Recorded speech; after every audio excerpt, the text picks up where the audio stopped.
അസ്സലാമലൈക്കും. Welcome back to Arzas world. ഇന്ന് ഞാനിവിടെ കാണിക്കുന്നത് ഒരു കോളിഫ്ലവർ മസാലയാണ്.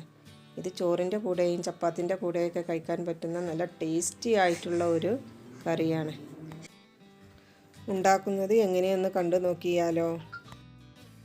ഇതിനാവശ്യമായ സാധനങ്ങൾ: ഒരു മീഡിയം സൈസ് സവാള ഞാനിവിടെ കട്ട് ചെയ്തെടുത്തിട്ടുണ്ട്, വെളുത്തുള്ളി ഇഞ്ചി ചതച്ചെടുത്തത്, പച്ചമുളക്, കറിവേപ്പില, മല്ലിയില, 2 തക്കാളി കട്ട് ചെയ്തെടുത്തിട്ടുണ്ട്, കോളിഫ്ലവർ,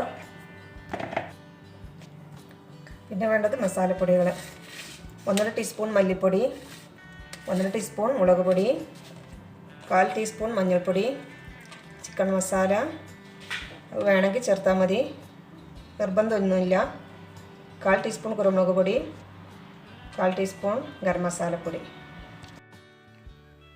പാൻ എടുത്ത് 2 ടീസ്പൂൺ എണ്ണ ഒഴിച്ച് ചൂടായി വരുമ്പോൾ അതിലേക്ക് കട്ട് ചെയ്ത് വെച്ച സവാള ഇട്ട് നല്ലപോലെ വഴറ്റിയെടുക്കണം.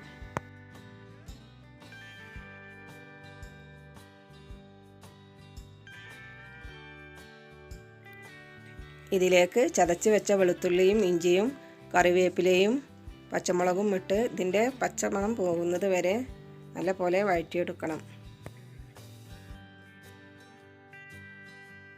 ഇതിലേക്ക് എടുത്തു വെച്ച മസാലപ്പൊടികളെല്ലാം ചേർത്ത് അതിൻ്റെ പച്ചമണം പോകുന്നത് വരെ നന്നായിട്ട് വഴറ്റിയെടുക്കണം. ഇവിടെ ഞാൻ കാശ്മീരി മുളക് പൊടിയാണ് എടുത്തിട്ടുള്ളത്. മുളക് പൊടിയൊക്കെ നിങ്ങളുടെ ഇഷ്ടത്തിനനുസരിച്ച് എടുക്കാവുന്നതാണ്.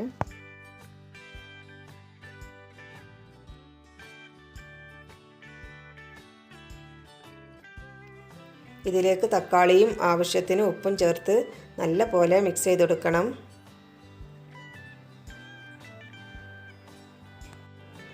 തക്കാളി നല്ല പോലെ ഉടഞ്ഞു വരണം. ഇടയ്ക്ക് തുറന്നൊന്ന് ഇളക്കി കൊടുക്കാം. തക്കാളി വെന്ത് വന്നിട്ടില്ലെങ്കിൽ കുറച്ച് വെള്ളം ചേർത്ത് നല്ല പോലെ വേവിച്ചെടുക്കണം. ഇത് നല്ല പോലെ ഉടഞ്ഞു വന്നിട്ടുണ്ട്. ഇതിലേക്ക് കോളിഫ്ലവർ ചേർത്ത് നല്ല പോലെ മിക്സ് ചെയ്തെടുക്കണം. മസാലയെല്ലാം എല്ലായിടത്തും എത്തുന്ന വിധത്തിൽ മിക്സ് ചെയ്തെടുക്കുക. ഇതുപോലെ നന്നായിട്ട് മിക്സ് ചെയ്തെടുക്കണം. ഇനി ഇതിലേക്ക് തിളച്ച വെള്ളം ഒഴിച്ചു കൊടുക്കുക. തിളച്ച വെള്ളം തന്നെ ഒഴിച്ചു കൊടുക്കാൻ ശ്രദ്ധിക്കണം. പച്ചവെള്ളം ഒഴിച്ചു കൊടുത്താൽ ഇതിൻ്റെ ടേസ്റ്റ് പാടെ മാറിപ്പോകും. നന്നായിട്ട് മിക്സ് ചെയ്തതിന് ശേഷം മൂടി വെച്ച് വേവിച്ചെടുക്കാം. ഇടയ്ക്കൊന്ന് തുറന്ന് ഇളക്കി കൊടുക്കണം.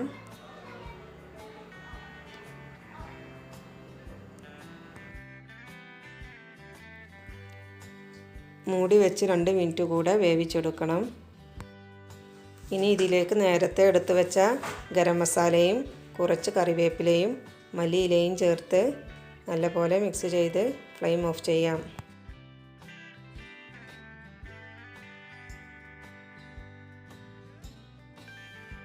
അങ്ങനെ നമ്മുടെ കോളിഫ്ലവർ മസാല റെഡി ആയിട്ടുണ്ട്. ഇത് നല്ല ടേസ്റ്റുള്ളൊരു കറിയാണ്. എല്ലാവരും ഒന്ന് ട്രൈ ചെയ്ത് നോക്കണം. ഇഷ്ടമായാൽ ലൈക്ക് ചെയ്യണം, ഷെയർ ചെയ്യണം, സബ്സ്ക്രൈബ് ചെയ്യണം. Thanks for watching.